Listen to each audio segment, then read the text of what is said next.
Good afternoon, everybody, and welcome back to another Eye on Africa. Today, I'm particularly delighted to have here Upenyu Majee.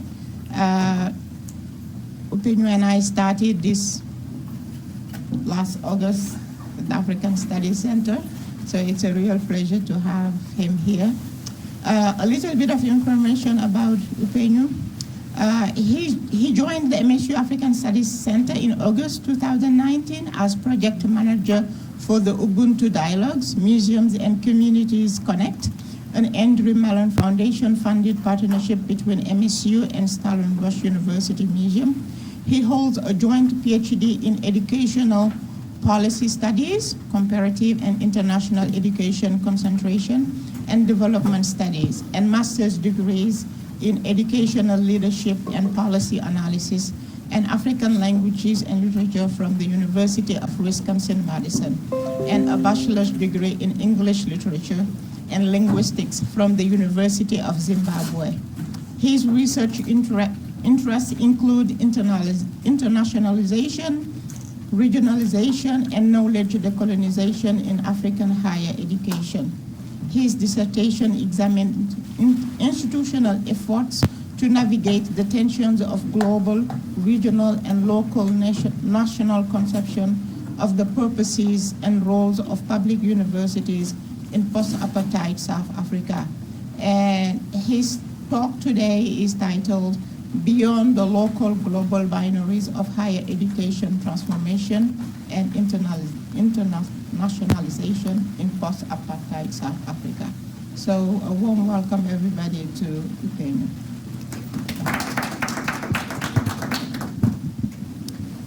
Good afternoon, and thank you for making time in your very, very busy schedules to come for the talk. I would also like to thank Awa for inviting me to present my work and for the kind introduction. I'm sure I speak for many people in the room when I say that transitions are not always very easy. When I transitioned from Madison to MSU in the fall, I had been in Madison, Wisconsin for 12 years. And I think 12 years is a long enough time to develop a strong attachment to a place and to develop very deep relations with connections with people. So for the few months that I've been at MSU, it has been quite an adjustment.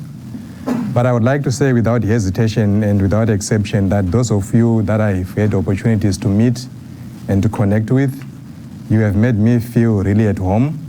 And I want to say thank you for that.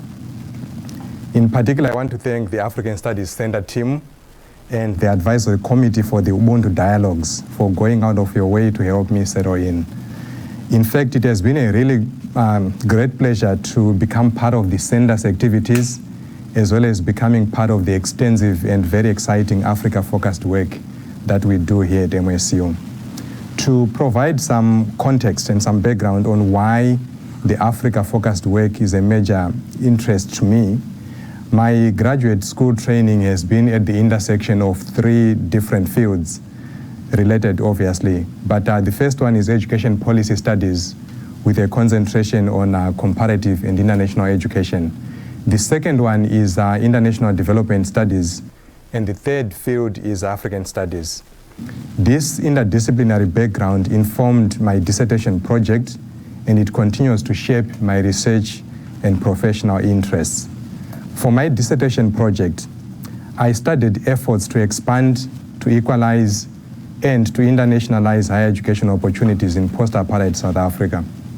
These efforts involved responding simultaneously to challenges that were brought about by racial segregation, regional destabilization, and international isolation during apartheid. My ideas about the dissertation project have always revolved around understanding the migration experiences of people in the SADC region. And the SADC region is the blue shaded area on the map. Initially, I was interested in crisis migration with a particular emphasis on professionals from Zimbabwe, which is my home country, and their migration intentions and experiences out of the country. I eventually shifted my attention to examine education migration in the context of post-apartheid efforts to expand, to equalize, and internationalize higher education in South Africa. This shift in interest was mainly informed by the sheer scale and scope of intra-regional education mobility in the SADC region. According to Chien and Court, nearly half of all mobile students from SADC countries go to study in South Africa. South Africa has emerged as the most coveted study destination because the country has the most developed higher education system in the region, with some very internationally renowned universities such as the University of Cape Town, Stellenbosch University, University of Pretoria, and Wits University. Non-nationals from the immediate SADC region and the rest of the continent recognize that South African degrees carry some international currents that makes them a different and better kind of investment than a degree from their home countries. As the graph shows, the SADC region is home to upwards of 70% of South Africa's non-national student population. And you could see from the graph that there's a steady increase over this period of time. There's a steady increase for SADC students coming into South Africa. There's a slight decline for students coming from the rest of the continent, and there's a very steady decline for the rest of the world, which includes key English-speaking countries such as Australia, Canada, the US, or the UK. My ability to undertake this research was made possible by the generous support that I received from several sources. These include the National Academy of Education Spencer Dissertation Fellowship, the Mellon Wisconsin Summer Fellowship, and a couple of funding sources that I got from the University of Wisconsin-Madison, including the School of Education, the African Studies Program, the Development Studies Program, and so on. Many thanks as well to my dissertation committee, my graduate school colleagues and collaborators, the research participants who shared their stories and experiences, which I'm going to share a little bit in this talk, and my family and friends, some of whom are joining us through live stream at this moment. The title for this talk is Beyond the Local Global Binaries of Higher Education Transformation and Internationalization in Post-apartheid South Africa. The focus of the talk on the local global binaries recognizes but also critiques the tendency in the fields of comparative and international education and international development studies to theorize the world as, Ferguson says, an assemblage of nation-states and national economies. The notion of nation-state, or the notion of the nation-state as the central unit of analysis in international development studies, is evident from the reliance on GDP per capita as the most widely used measure of development. In my work, I take the position of global studies scholars who see the nation-state framework as limiting our ability to identify, to integrate, and to analyze global structures and systemic forces that operate both above and below the level of the nation-state. The central argument of this paper then is that the local global dichotomies that are prevalent in comparative and international education, but also in international development studies, these dichotomies overlook South Africa's roles and situation in a regionally interconnected context. To develop this argument on the limitations of the nation-state and the local global frameworks, I first review the binarized national and global policy imperatives of the post-apartheid South African higher education system. I then show how the local global discourses are institutionalized at the system level, at the institutional levels as well, through policies for transformation and policies for internationalization. I use the term or the language institutionalized to denote the existence of explicit formal policy structures, such as policy texts, physical offices and staff, and budget allocations. So, for example, there is an office of transformation, or an office for internationalization, or a director for transformation, a director for internationalization. That's what I'm calling institutionalized when I'm referring to the policies.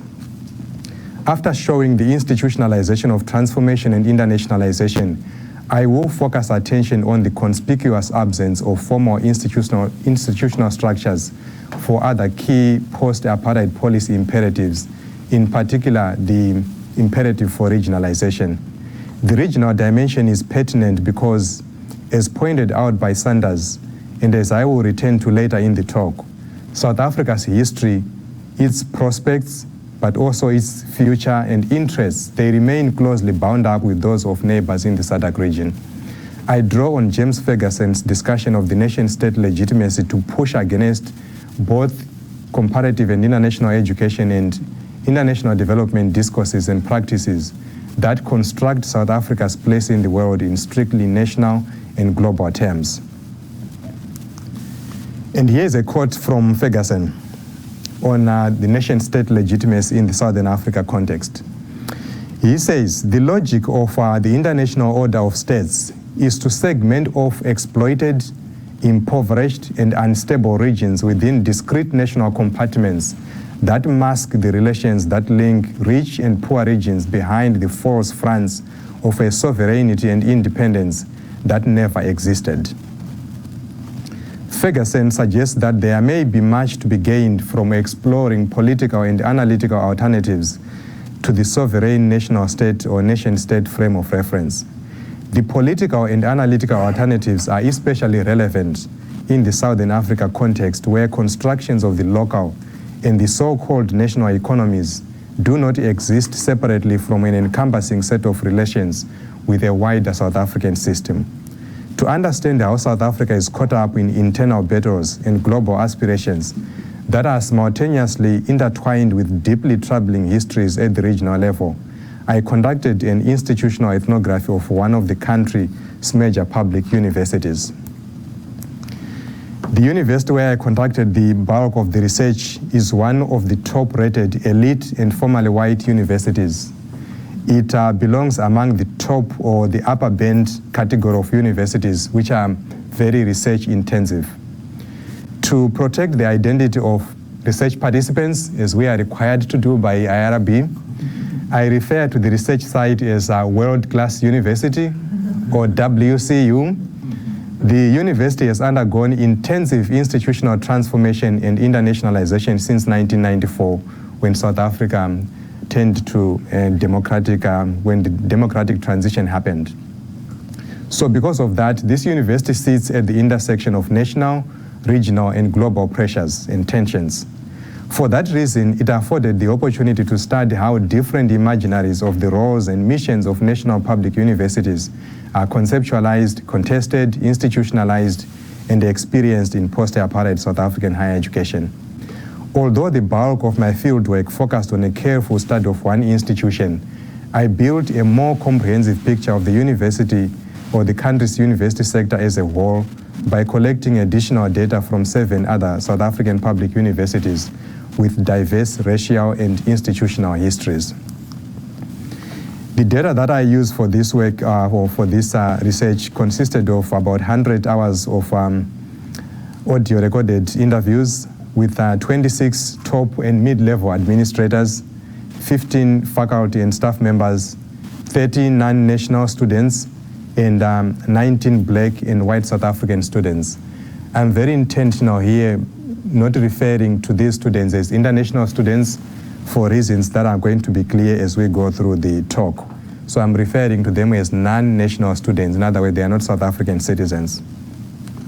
I also observed and participated in on and off-campus events and meetings, and I reviewed a lot of institutional documents such as strategic frameworks, surveys, reports, enrollment statistics, news articles, and over 500 pages of field notes and memos.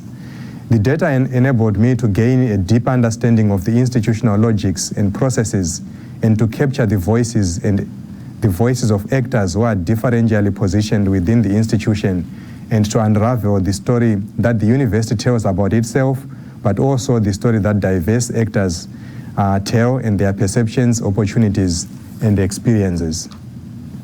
I mainly analyzed the data through concept mapping, which involves sifting through research texts and documenting emerging interpretations in a series of visual relational concepts.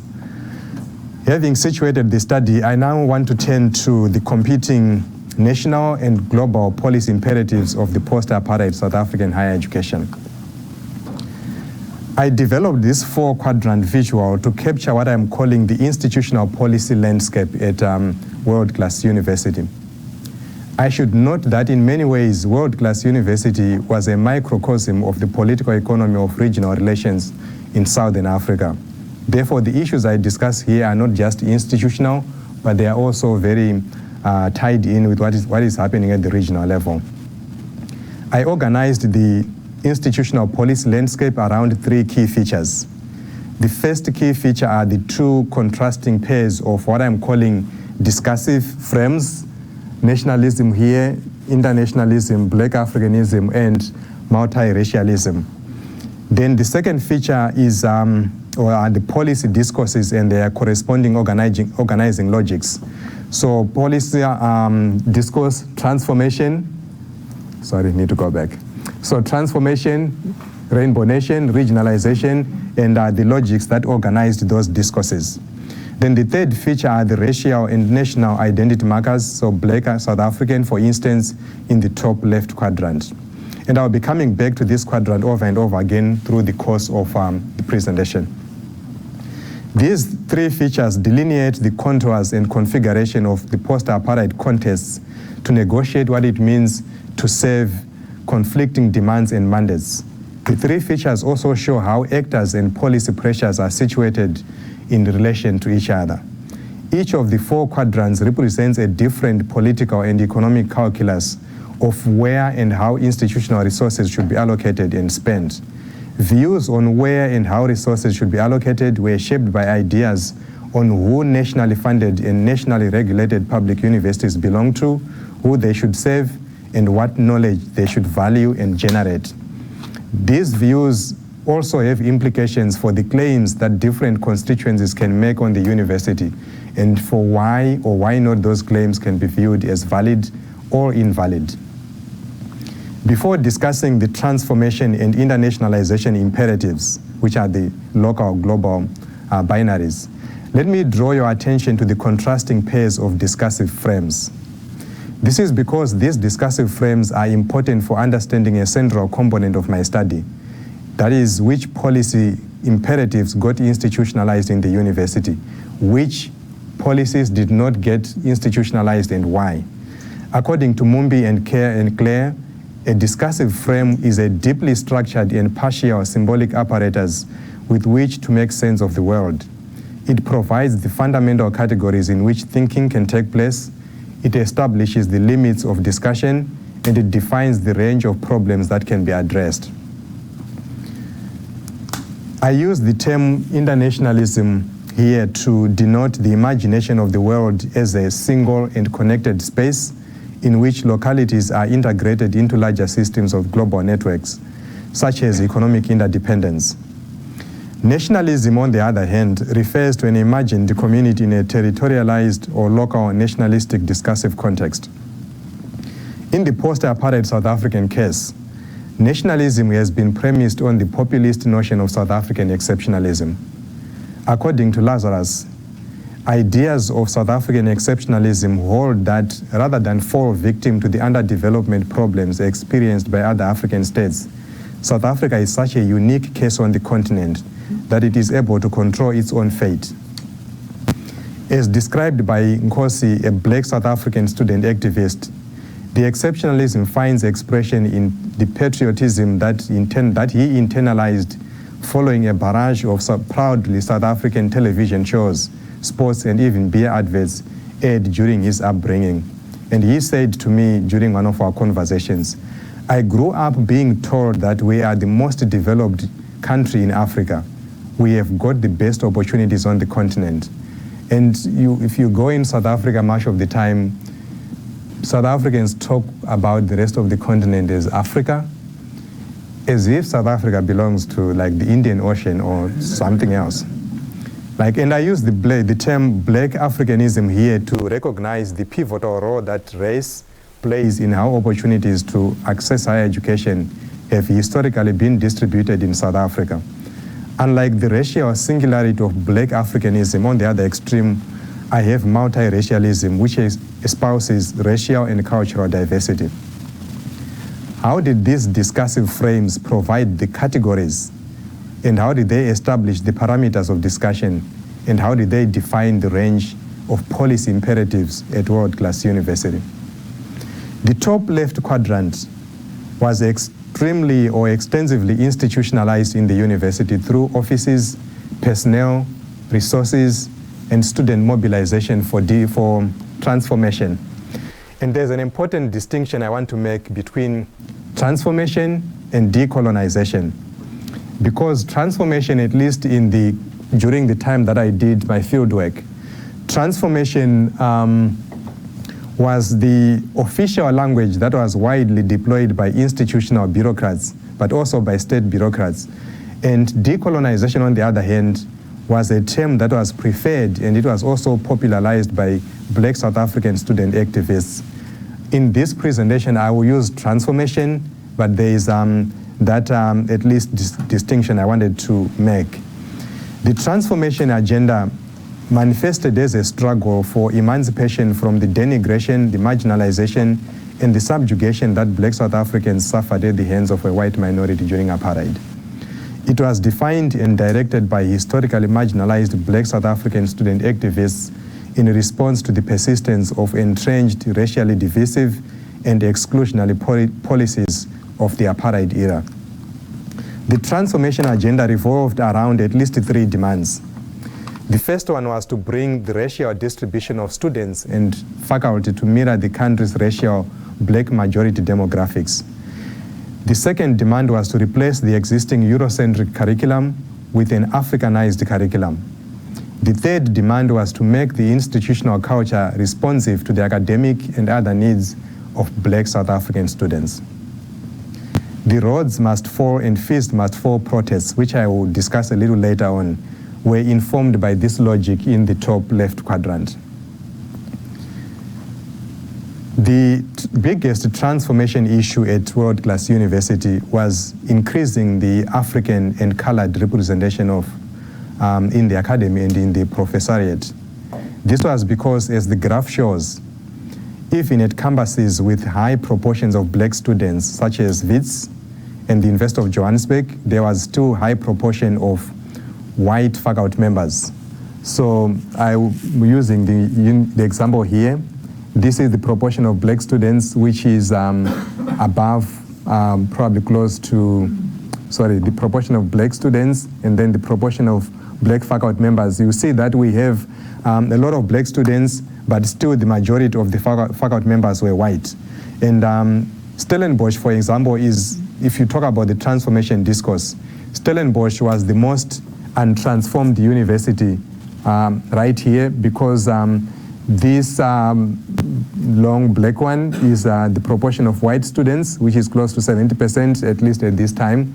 Then this is the proportion of white faculty members. So it was still very, very untransformed based on the description I'm using here. So that was transformation. But similar to transformation, the bottom right quadrant was also very extensively institutionalized in the university. The internationalization imperative was framed around positioning the university to compete in a globalized knowledge economy. World Class University openly embraced an international recognition logic, and it aspired to be among the top 100 universities in the world. When I was doing my field work, they were almost celebrating 100 years as a university, and they wanted, by the time they turned 100, to be counted among the top 100 universities in the world. When I did the research, they were sitting at probably in the top 300, so the push was we want to get in the top. I should have checked where MSU sits in these rankings, and I didn't manage to do that before the talk. But to accomplish this goal, the university sought to expand the proportion of graduate students to 50%. When I did the research, the proportion of graduate students was 33%. So they wanted to push it to 50%. They also wanted to push the proportion of international students to 30%. When I did the research, it was sitting at 10%. Increasing the proportion of graduate and international students would enable the university to generate the research outputs that are valued in global university ranking systems. The university reckoned nationals from the neighboring countries in the SADC region as international students, so they placed them in this quadrant to fulfill the internationalization function. These regional students offered one of the best opportunities for world-class university to earn global recognition because they were perceived as more adequately prepared to succeed, to graduate on time, and to pursue graduate studies than Black South African students who have very high dropout rates and they face pressures to go work soon after their undergraduate degrees. When I did this research, the dropout rates for first-year Black South African students was 50%. So half of those who got in, they didn't complete their studies. So which is why the non-national students are a very important piece to the internationalization agenda at world-class university. The K-12 system for disadvantaged Black South Africans is very poor, and in comparison, Black South Africans coming from the SADC countries get a very good education at primary and secondary education. So there's a mismatch where we have a very bad primary and secondary education in South Africa, but very good universities. And it's flipped for the other SADC countries where the primary and secondary education is relatively better, but the universities are actually less in quality than South African universities. The graph here shows the proportion of international students at select universities. And I'll just focus on probably two. So UCT, which is ranked the top university in South Africa, but also probably on the continent, the proportion of international students is at 20%. To put this in some perspective, here in the US, the average proportion of international students is 3%. 3%. So 20%, we are talking about huge numbers of international students. And the push for this is the internationalization agenda that I'm talking about. So the international logic, or the international recognition logic, and the notions of merit and quality driving the internationalization agenda at world-class university directly contradicted the transformation demands for redress and racial justice. In spite of being the most visible and the extensively institutionalized, transformation and internationalization imperatives set in discomfort with each other, this oppositional relationship is captured here by one of the top administrators at world-class university, and he says, there is a tension between our multiple goals of being nationally responsive, that's the transformation goal, and being globally competitive, that's the internationalization goal. So he is actually admitting that there's a tension between these goals. Do these competing priorities conflict with each other? Absolutely, and he was one of the top administrators in the university. I will return to this oppositional relationship shortly, but first let's take a look at other policy demands being felt at world-class university and the South African higher education system in general. The top right quadrant captures domestic calls for social cohesion.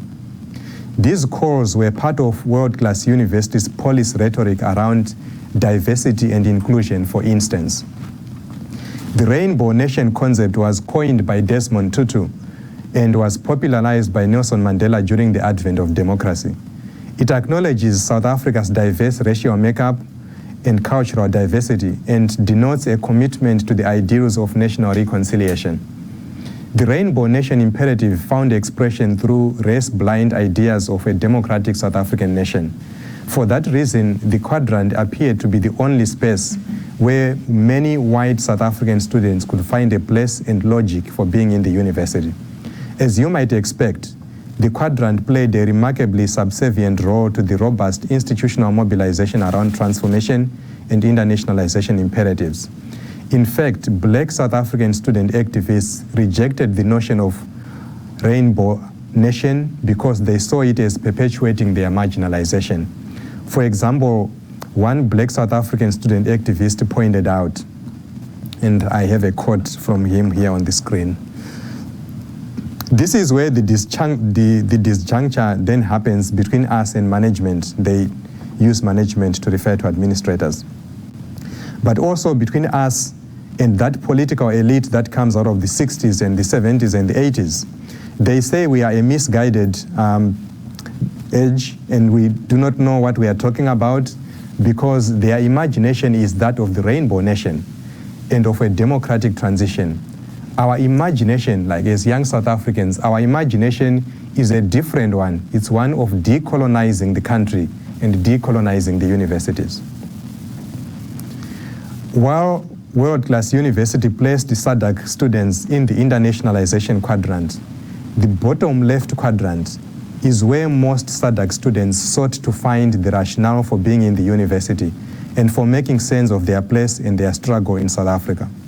The regionalization quadrant demonstrates how misleading it is for South Africa to be talked about just in national and global terms. This is because, as Sanders points out, South Africa's history, its prospects and interests remain closely bound up with those of its neighbors in the SADC region. I therefore discussed the regionalization imperative in connection with the roles that the SADC countries played in supplying migrant labor for South African mines, in supporting the anti-apartheid struggle, and as investment destinations for South African capital. I'm going to flesh out each of these three because they help give clarity to why the regionalization quadrant should be taken seriously. Now start with labor migration. This slide shows the staggering number of migrants from SADC countries that were recruited into South African mines over 7 decades. Some scholars have argued that without access to neighboring countries' labor, the South African gold mines would have shut down. To look at these numbers from a different perspective, in 1970, which, okay, my thing is not working here. So in 1970, the census for Lesotho shows that more than 80% of men aged between 18 and 35 were employed in South African mines. The proportion was 50% for Botswana and 15% for Mozambique. So these are staggering numbers of people who were migrating from other SADC countries to come in South Africa to work in South African mines. Aside from the labor migration issue, SADC countries bore the brunt of the apartheid regime's military campaigns to destroy ANC bases. ANC is the African National Congress, Nelson Mandela's party, the freedom they fought for the struggle in South Africa. So ANC set up bases in neighboring countries. So the apartheid regime would come in and flush out these ANC guerrillas so that they would not undertake operations to end apartheid. The destabilization campaign is estimated to have cost the region more than 60 billion in destroyed infrastructure and lack of development opportunities. Despite the costs of the destabilization campaign, SADC countries welcomed South African nationals, and they shouldered the responsibility to educate and train many of the professionals who are currently the mainstay of the South African economy. SADC countries not only provided labor for South African mines, and not only supported the anti-apartheid struggle, they are also investment destinations for South African capital. One non-national postdoctoral fellow who I spoke with explained why the South African state owes SADC nationals for the huge profits made by South African capitalists from their countries. And here is his quote. South Africa makes a lot of money from other countries in Africa through its own businesses. South Africa tax money is coming from South African businesses paying taxes here, while they are making money in many other parts of the continent. There are South African banks in Nigeria, mining in DRC and other places, South African chain stores like Games, fast food like Steer, and that are in Tanzania, Kenya, and all these places. The regional expansion of South African companies is led by the state-owned Industrial Development Corporation, which has invested in 60 projects in 21 different countries.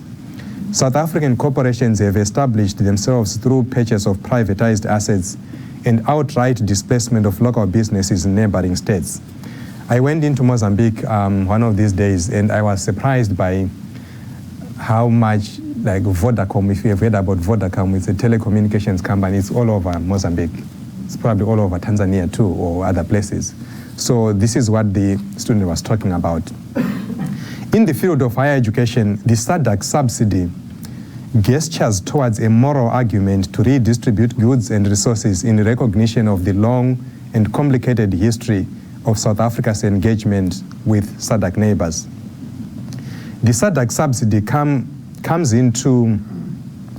into being in 1997 when member states agreed that they would treat students from SADC countries as home students for purposes of fees and accommodation.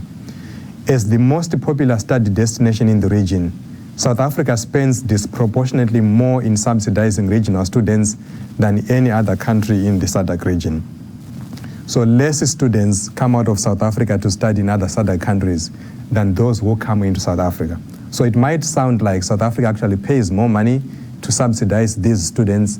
And what I'm trying to show here is the green line is, start off with the blue line. So the blue line is the cost of, if you average out the cost of the going to university there. The green line is what the student actually pays, and the difference between the blue and the green is the subsidy.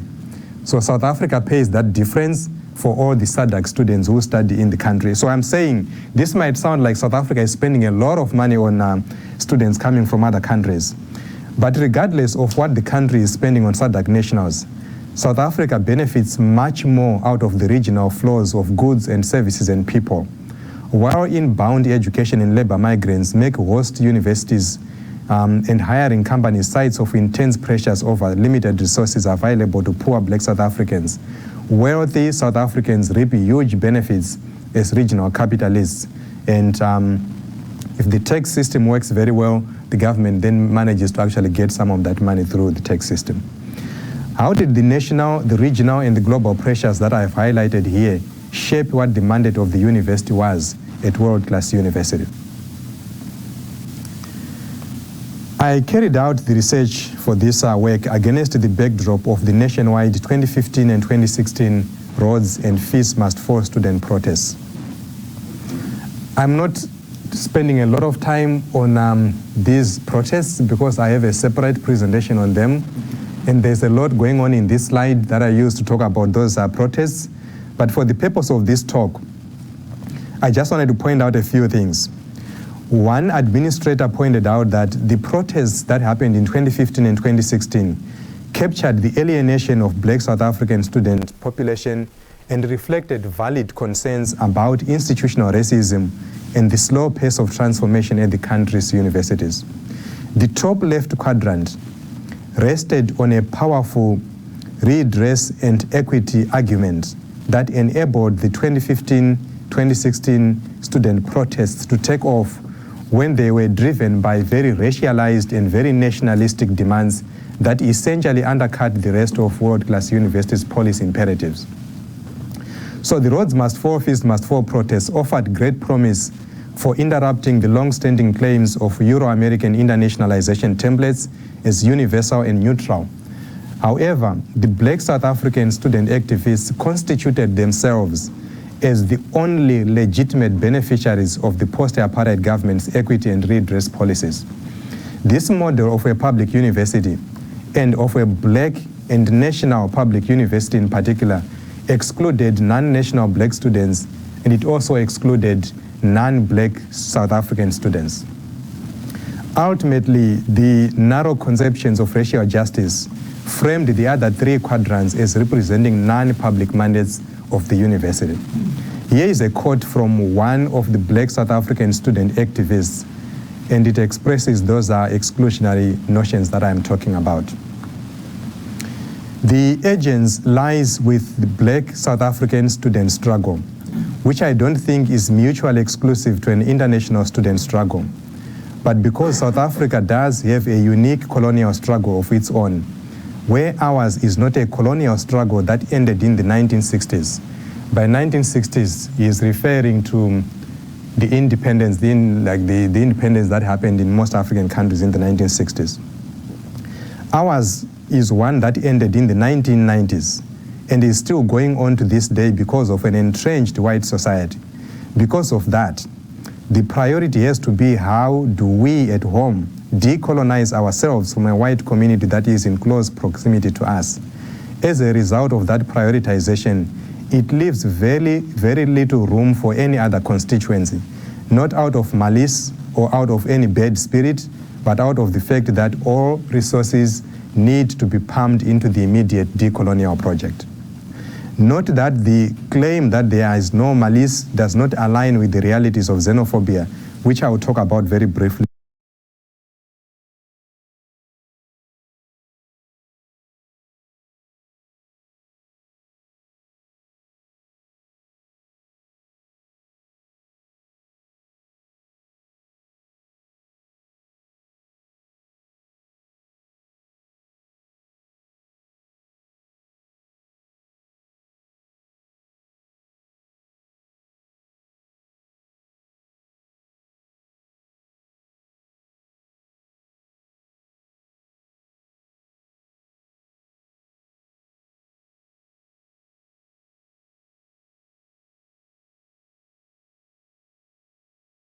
That is globally competitive. If you are 100% black, and if you equalize the playing field, but you are not a research intensive, in other words, internationalization. If you are not a research intensive university, you have reinforced inequality, you have not challenged it. To challenge inequality, do both transformation and global competitiveness.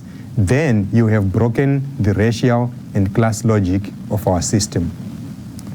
The administrators relied on the blackness of SADC students to mediate the tension between transformation and internationalization. So the black students from SADC countries made the university look racially integrated, because if we are talking about transformation, these black students from the region, when we run the numbers for transformation, in other words, when we say how many black students do we have in the university, we are also counting these students. But at the same time, when we say how many international students do we have in the university, we are also counting them. Right? So they belong into these two quadrants. So in other words, my point is the SADC students made world-class university more racially integrated by increasing the number of black students that the university could claim to be educating. These students also made world-class university more internationalized by helping improve key quality indicators such as earning good grades and on-time graduation rates. The SADC students were, however, not fully accounted for in formal institutional structures and policies for transformation and internationalization. My argument is these black students don't belong here. They don't quite belong here. They don't quite belong here either, yet they are counted for both those policy imperatives. The reason why the students don't belong in either of those quadrants is these students were not the historically marginalized black South Africans who were targeted by and who were benefiting from South Africa's government, the South African government's post-apartheid equity policies. They were also not the typical self-funding international customer many destination countries rely on for much needed source of income. These students were subsidized in South Africa, so they were not bringing in income. South Africa was actually spending money on them. And because of that, they are not the typical international student you might think about. Think about the Chinese student we want so much here at MSU. They loved them so much elsewhere in the US. It's because they bring in their own money, and that doesn't apply to these regional students. So the instrumental role that these students were made to play while denying them the full rights of South African nationals represents a failure on the part of the South African state and its universities to recognize in more substantive ways the SADC region's shared history and shared future. This failure is evident in the limited institutional policy attention given to SADC students, their negative experiences with administration. Again, I have a different paper that talks about the students' experiences, which is without exception very, very negative. But it also doesn't take into consideration the fact that these students are victims of xenophobia. I'm more than happy to speak to the anti-immigrant sentiments among ordinary South African citizens, government officials, and public and private service providers. Here, I would just point out that most, at least according to Gordon, most South African citizens who express anti-immigrant sentiments identify foreign African nationals as the group they least want to come to live in South Africa. As the graph indicates, almost 100% of African national students, African foreign students from neighboring countries are black, which has prompted the Afrophobia versus xenophobia debate. And I should also point out that I spent quite some substantive amount of time in South Africa. It's not every South African citizen who is xenophobic. Some of the people I met in South Africa treated me as a brother from another mother, or when I visited some families, they said, "You are my son." So it's not everyone, which is why I'm very careful talking about those who are xenophobic.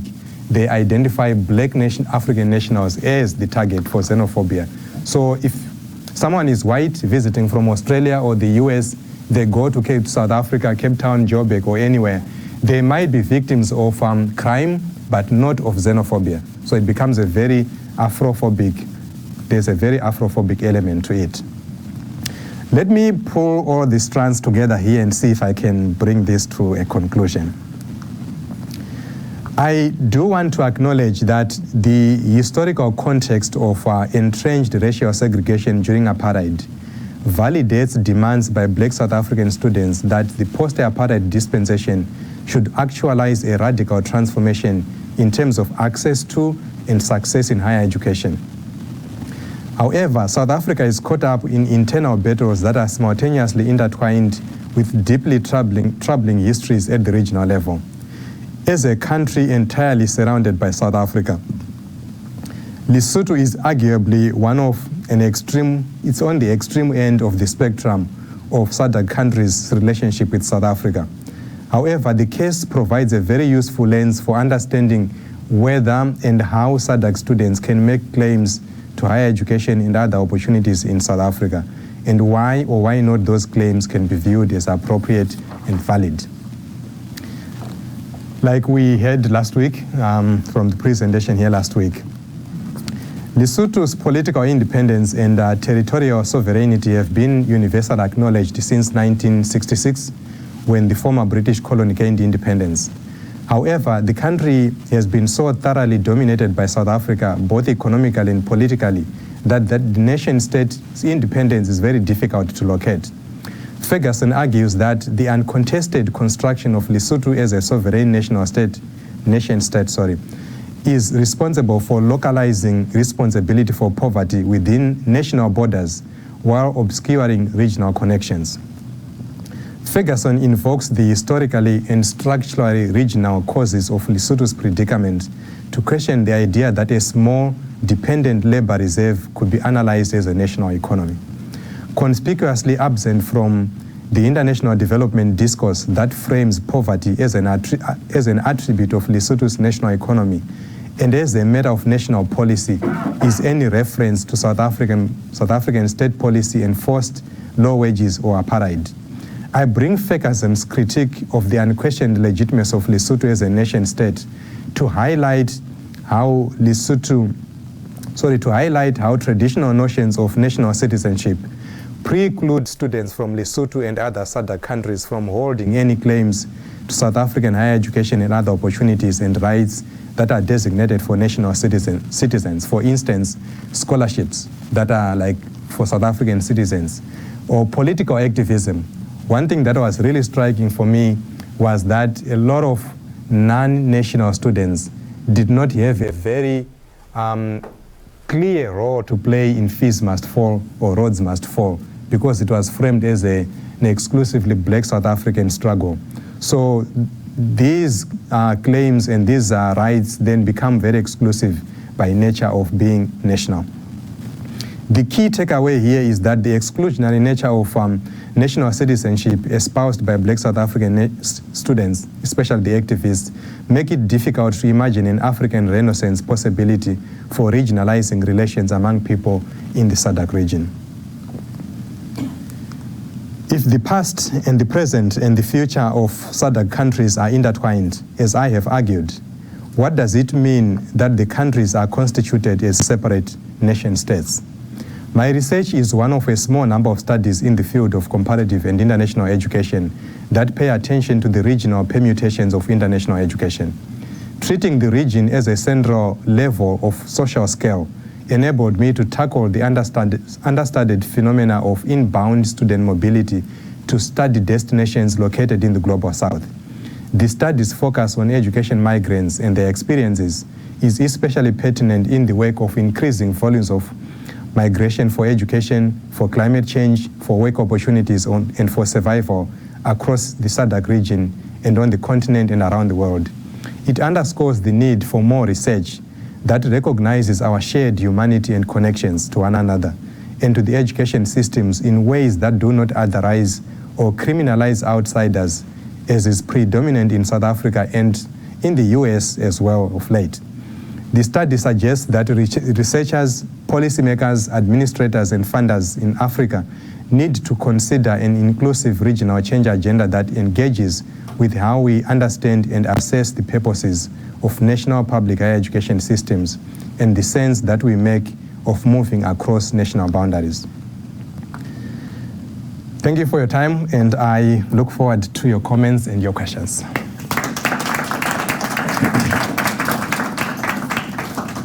Thank you so much for a very interesting and informative talk. Questions, comments?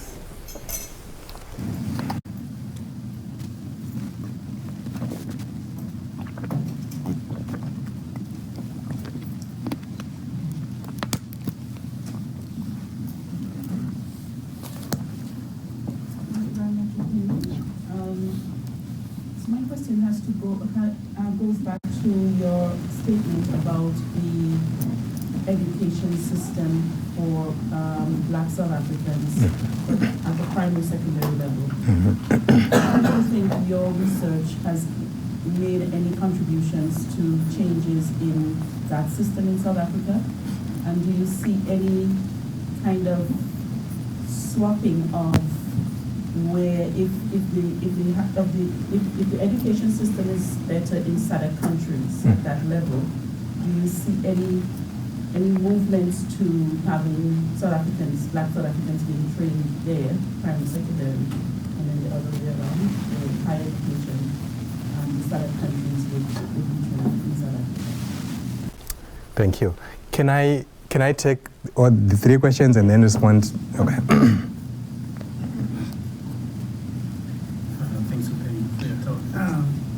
You mentioned the K-12 education system in South Africa is weaker compared with the higher education. I was wondering if you have any information about what causes that. Okay. Second question. You mentioned people move from SADC member countries like Mozambique, Lesotho, and others to South Africa to work in the mines. And the age is meant between 18 and 35. I was wondering if you know if they move with their families. Okay. And what the impact of the migration will have to the associated with. Okay, thank you. All right, thank you for the wonderful presentation. My question is around Africanization of the curriculum. It's I would say a terminology that has been asked or discussed around in the decolonization discourse especially. So what would be your understanding of what would you consider becoming an African curriculum in that sense? Okay. Thank you for the questions. I don't claim to have all the answers, but I'll do the best based on the little that I know about the issues. So I think question 1 and question 2 about the K-12 system in South Africa. I think the causes, going to Jonathan's question first, the causes really lie in the fact that the best universities in South Africa were intended as white universities. They were exclusively white prior to 1994. They started getting in a few students before 1994, but by their design, they were intended for white South Africans. And these white South Africans, before they would come to university, they could afford to go to private primary and secondary schools, where those who are from the upper social classes who can afford, they put their students in those schools.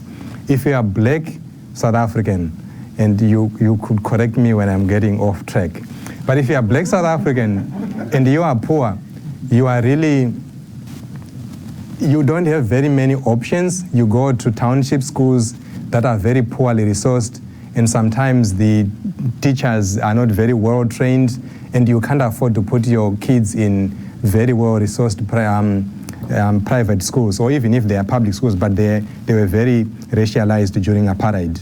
So that history makes it very clear why universities were top universities, because they were not intended for blacks. Later on, when there was a lot of pushback, instead of bringing in black South Africans into these universities, the apartheid system established separate universities for black South Africans, which we call historically black universities or other terms. In South Africa, they were actually called bush colleges or other worse terms that were used for those very poorly resourced, and the career trajectories were also not intended for you to go into certain careers. You were limited in what you could actually do. The social mobility was very limited. So the point is, there wasn't a career pathway that was intended for black South Africans, and that's why there's this disconnect between the primary, secondary school and the university system. Coming to Jose's question, I think it would be best, right, to get these countries to think about how do we leverage the strengths we have across borders. But these borders are so entrenched that it's very difficult, and I think this is part of my work. I'm not advocating for pulling down the borders. I'm advocating for thinking about how do we think together as a unit, given the ties that are already there. Right? These are not countries that have been separate, they have been together. There's a whole province in South Africa, Mpumalanga probably, that's entirely like the Swati, and the Swati are from the Swaziland are the Swati, right? So, and when I spoke with some Swati who were attending university in South Africa, they would say to me, "Oh, I'm going home over the weekend." And I say, "Where is home?" Then it's across the border. They can commute to home over the weekend and come back in, and they don't think about themselves as like foreigners in South Africa, right? So there are a lot of these linkages that we could think about as how do we benefit from our strengths, but I don't think this is likely to happen given how we see nationally regulated universities, nationally regulated education systems. The budgets are nationally, or we think about this as national, and even when you think about the SADC region as, and the protocols we have, I spoke with a high official in the Ministry of Higher Education, and when I was doing my recording, he said to me, "I'm going to tell you stuff that I don't want you to record on your recorder," and I had to turn it off. And he was talking to me about in higher education, we value having SADC nationals coming into the country. But our friends from the Home Affairs Department, they don't like any single bit of it. They are trying to shut down the borders. Right? So these are the same ministries in the same government, and they don't talk about these things the same way. And he was very animated talking about how we can't, it's difficult to function when we don't see these things the same way. So I don't think it's going to be easy to do it. It would be necessary to try to see how that could happen, but it's probably not going to work very well. Then the migration piece, a lot of people who came in were just the people who needed to work in the mines without their families. And when they worked in those mines, they could not gain South African citizenship, no matter how long you worked in South Africa.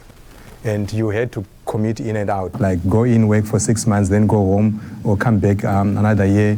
When we were growing up, we talked about people going to Joburg. Even earlier on, there are war stories of people going, but they didn't really go with their families for at least the earlier histories. Earlier on, it wasn't, but I think right now it's much easier to actually go in with families. The last one was on Africanizing the curriculum, and it's a question that I put up to my research participants to try to figure out what they meant by that. A good example they gave me is at the university where I carried my research, the history department, 25 years, it was probably 25 years after the advent of democracy, there was no single black African professor in the history department. And that's what they always pointed out to me. Like, how do we make sense of why we don't have a black African in our history department? Like, how do you explain that 20 years after Nelson Mandela took over as president? In other words, what they're talking about is, can we teach our own history? Seriously, can we teach our own history? And they also gave me examples of, at the university where I did the research, there is a very specialized program called petroleum engineering. And in that petroleum engineering department, there was no single black South African PhD student. For good reasons probably, but most of them were coming from Nigeria. But it was both the people you teach, were teaching, but also what we are actually teaching. Changing, rather than focus on what we inherited from the colonial system, think about how can we teach our own histories, and part of it, it's a big debate, but I think that's what they were pointing at in terms of practical things that they were talking about.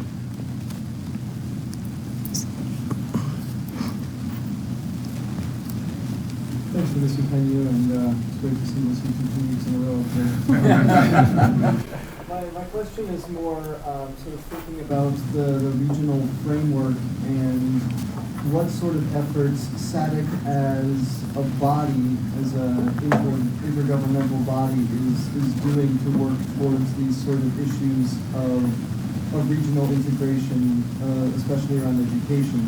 In many ways, it feels sort of like MSU departments and colleges paying each other for services, because some students from Lesotho come to South Africa on a manpower scholarship from the government of Lesotho, whereas you're saying others are coming and they're getting sort of a subsidy from South Africa as well. So I guess what role is SADC playing, or what role could you see SADC playing as a sort of coordinating body that might help to deal with some of these issues around regionalization?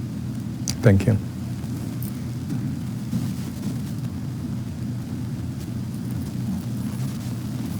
Thank you for your talk.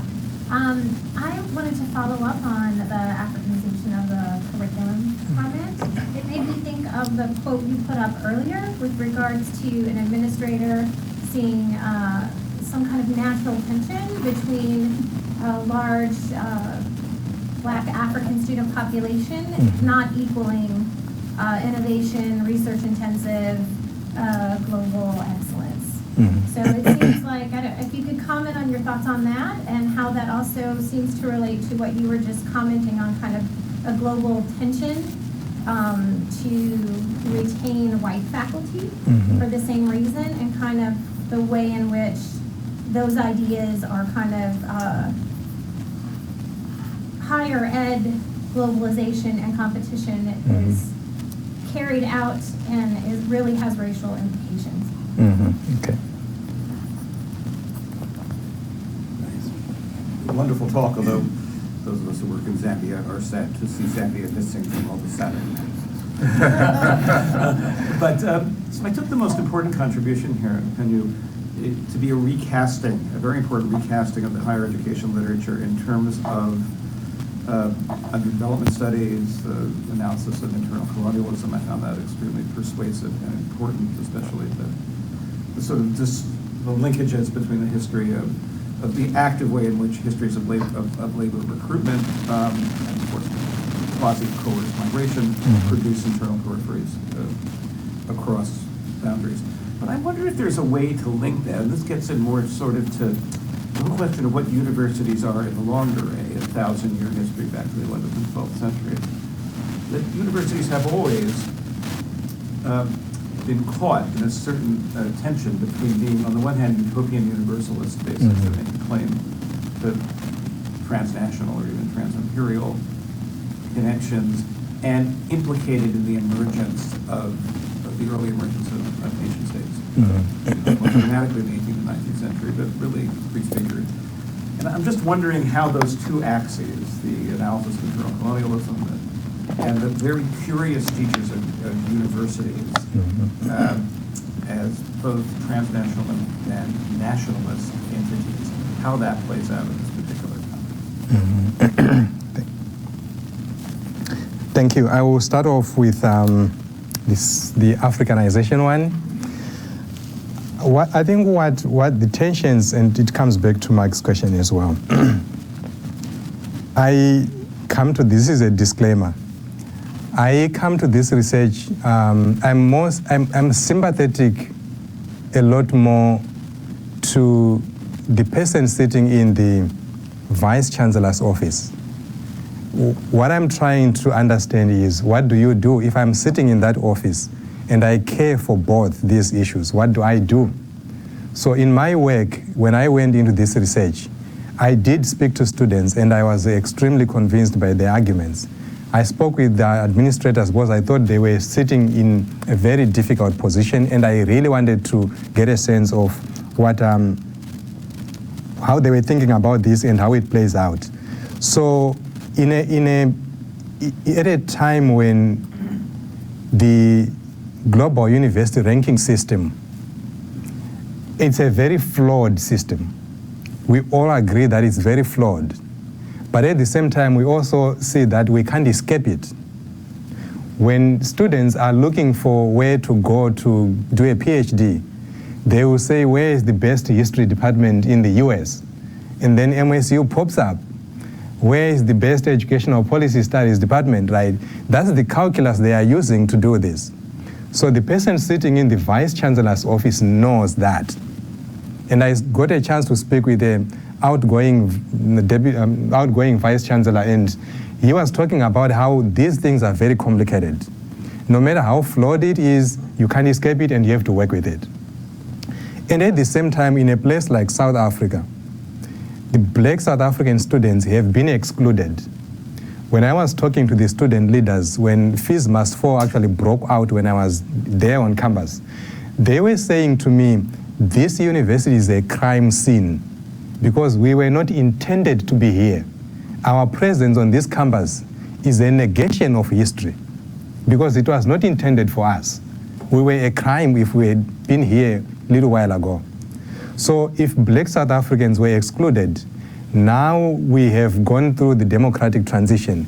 It's time for them. They are more than 80% of the population. You want to bring them into the university. But if you bring them into the university, do you want to do remediation? Because they are coming from township schools where they don't get good enough preparation for your entry requirements. So do you lower those entry requirements to get in black South African students? If you don't, how do they get access to the top universities? If you do, how do you fare on the global university ranking systems? And what do you do as an administrator? And I think that's where the tension is. And black South African students didn't care about internationalization and all these things. They were saying, these are our universities, why are we excluded?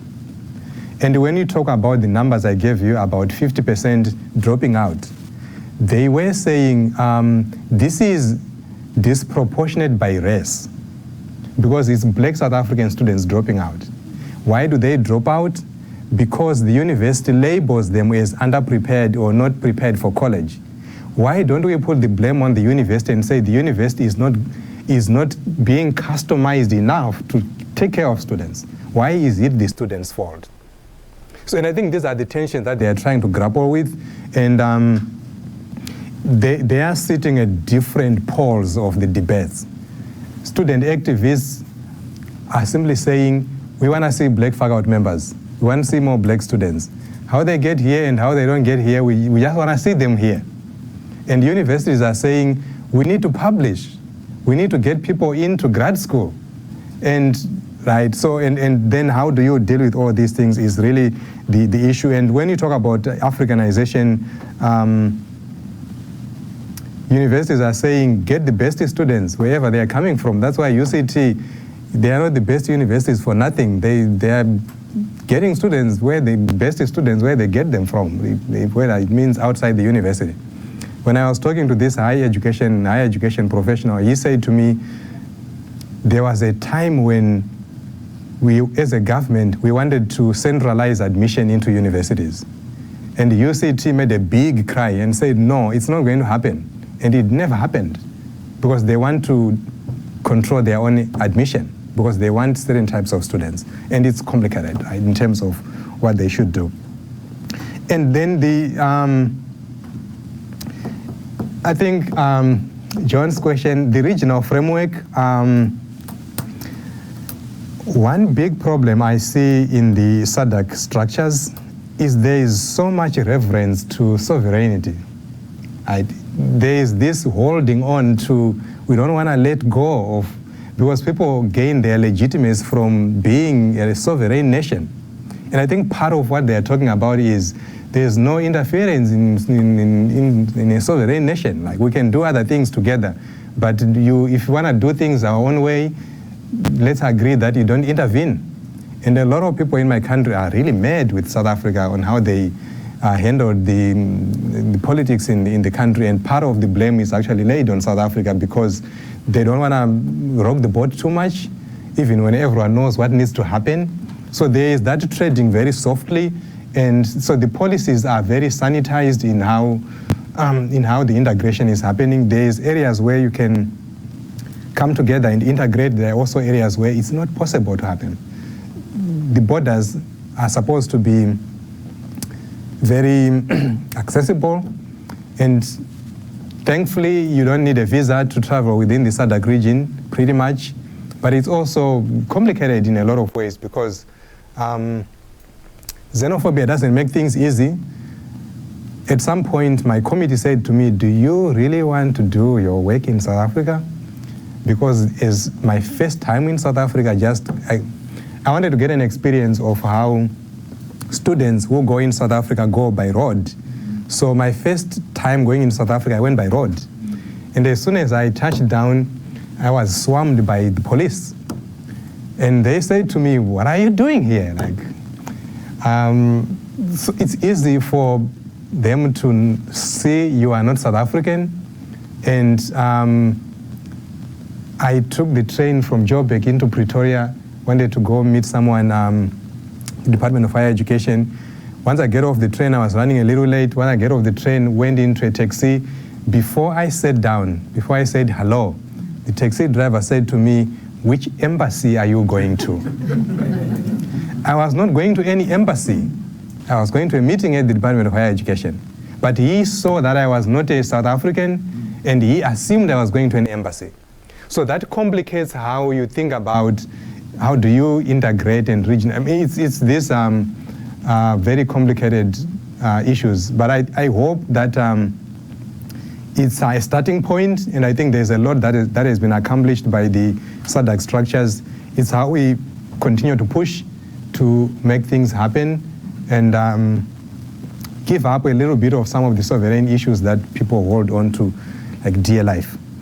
Then the last one is, I think, Mark, it was more of a contribution than a question, and I was taking a little bit of notes here. But one challenge that one of my research participants gave me was, how can we think about a non-national university, a non-national African university, that countries can all support, instead of individual countries trying to have a national university where, like a top-notch university. So the University of Botswana is also trying to find its way among the top 100.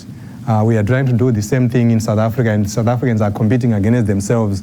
Why don't we say, let's have a university in Botswana that focuses on this, and it's our university collectively? Why don't you have a university in Tanzania that focuses on something specific, and we all support that university? What does that look like? Is it feasible? Would it gain support? Would it gain traction? It's something that I was challenged to think about as a next research project, or to look at other existing models, for instance, the Pan-African University or the African Virtual University, to see how that could probably inform how we should think about the future of higher education on the continent. I was actually thinking of Havana, where, for example, at medical school, I think I heard 40 African languages being spoken, and a strong shared sense of Africanity that was not caught up in a nationalist agenda. The other university I'm really excited about and also looking at is the university in Mauritius. What is it called? It's a university established by an individual, and it's the administrator there is Grasa Machel. Forgetting the name, I'm blinking on the name. But it's bringing like Africans from all over the continent, bring them in the same space, and train them to think about African problems. I think this flips us back to whether African is a country, right? Because I think there's a talk about let's think about us as Africans rather than as within national compartments. But again, it's a model that we need to be thinking about as we think about alternatives. Thank you. Yes. I would like to ask or challenge you, how do we look at higher education as an industry, as an economy? And you had a graph up there of 20 or 25 institutions. You know, it's tiered, but I would argue that as the economy or as the marketplace, the students are a commodity. I mean, you need the students as a company or a business to keep the universities running. So South Africa has a plethora of universities. Where will they go out to get their students? You know, and so if we look at South Africa's like matric pass rate, or access to scholarship, I would argue that there is a strong need for Black non-nationals for the South African university. You alluded to someone in higher education having friction with the home affairs. I think Home Affairs doesn't perhaps see it or understand the business model of having students. No matter how much or how little these students are paying in South Africa, they still need to be there to make sure that these universities are solvent. How can we, what would we see in 25 years of some of these universities? We know that UCT or WITS will always get the cream of the crop. But what about the UJs and the other institutions that will have to compete to try to find students from wherever they can? Yes, let me take two more and then. Thanks, Upenyu, again for answering those other questions. Mine has to do with what you previously mentioned there. You called this one that you worked with a world-class university, and then there are, of course, the others, the historical Black universities, also called Black universities, right? My question has to do with, we understand what you said about, especially UCT, taking the best student wherever you can get them. But we do have these two systems that are operating simultaneously in South Africa. So what two things do you think you could do if you had the opportunity to do so? What two things you could do to address the challenges that are faced by these two different institutions? The world-class university, I presume, probably not having enough Black faculty. We saw that in the earlier slides. The Black universities probably being under-resourced or whatever. But tell me, what do you think, if you had 2 or 3 things that you could do, what would those be? Okay.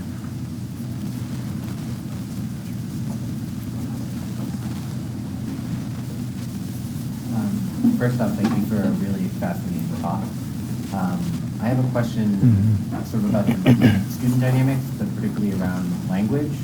So part of this goal of decolonizing the curriculum to bring various African languages into the classroom. How does including non-national students into that, what sort of dynamic does that, how does that shift the dynamic?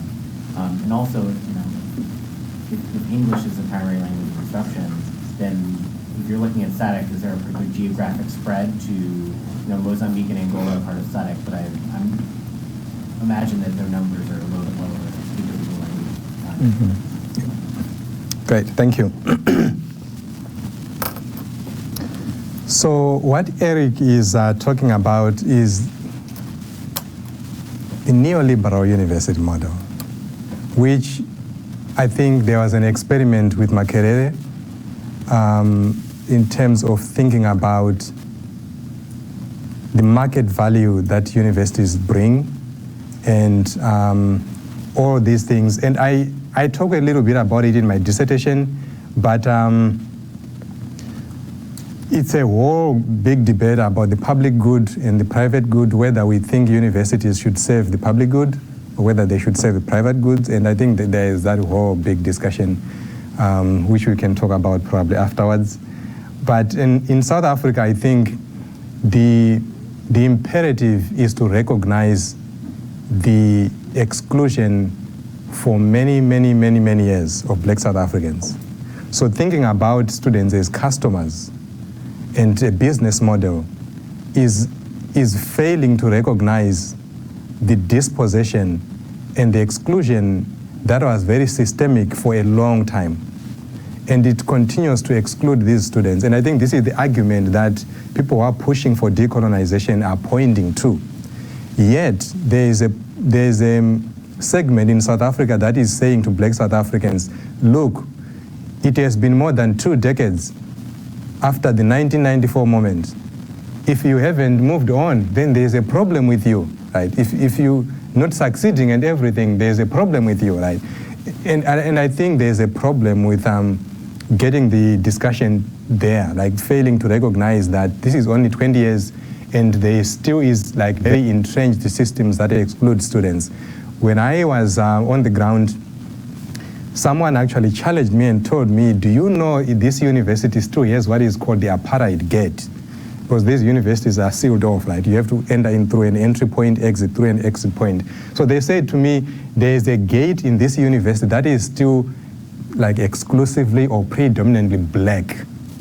So I had to take my notepad and go sit by the gate and did a tally, like sit there for like an hour, tally who is coming in by race, and realized it was like Black students only coming through the gate because of how even the city is organized, where people live and who lives in the residences, who doesn't, and who live somewhere else. Right? So those structures are still built into the university. And I think talking about the business model at this point in South Africa is very problematic when we are still trying to figure out how do we save people who were excluded from the longest time. But I would love to have this conversation with you after the talk. So there is Jose, coming to Jose, there is I don't know that I have two solid things I could suggest, but I also think South Africa has very good ideas on the table, and we need to look at those and debate them. One of those ideas from the top administrator that I interacted with for this research, they were saying to me, look, I am working with historically Black universities.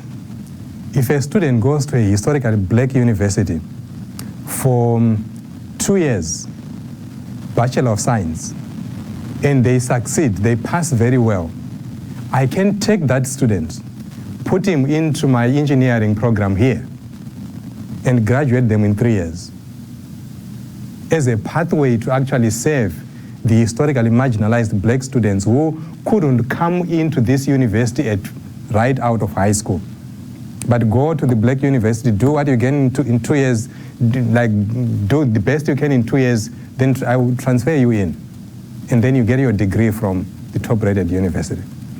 We need to debate the value of doing that, but I think that's one proposal that's exciting, that's on the table. And the other exciting example of what they are doing is to merge these universities, which happened in South Africa, but okay, it happened, but it didn't happen too, because UCT was not merged with anything. Right?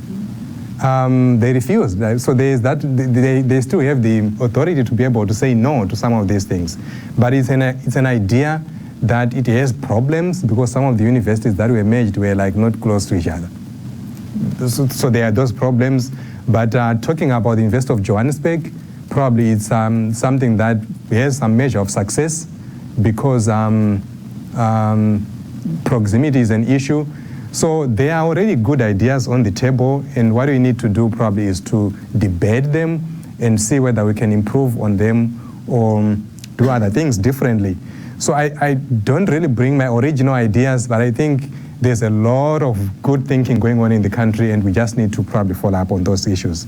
Then the last question on languages, you might be surprised, but probably not, that non-national students should bring value. That's why we bring them in the first place. They increase our diversity, and they also do cross-pollination, which is why we like them on campus. But when they do come in the South Africa case, they lump together by themselves. There is very little to no interaction between South Africans and non-national students. And when I was talking to them when they go to class, they sit by themselves, and there is very little interaction. In other words, no matter how much university administrators are pointing to, look how diverse we are, look how internationalized we are, there is very little interaction going on. And I think there needs to be intentional effort to actually say, let's talk to each other. In my class that I'm teaching this semester, I randomly put students into groups with people they don't know, and they have to do a project together. And I know Jonathan probably does the same thing. I think it's very, very important for us to be intentional about, is there interaction going on between students across racial differences, across national differences, and across every other difference we might think about, because we really inform each other by talking to each other. Everyone has a story, and we need to learn from those rich stories. Okay. Thank you so much for your questions and the engagement. Thank you, everybody. And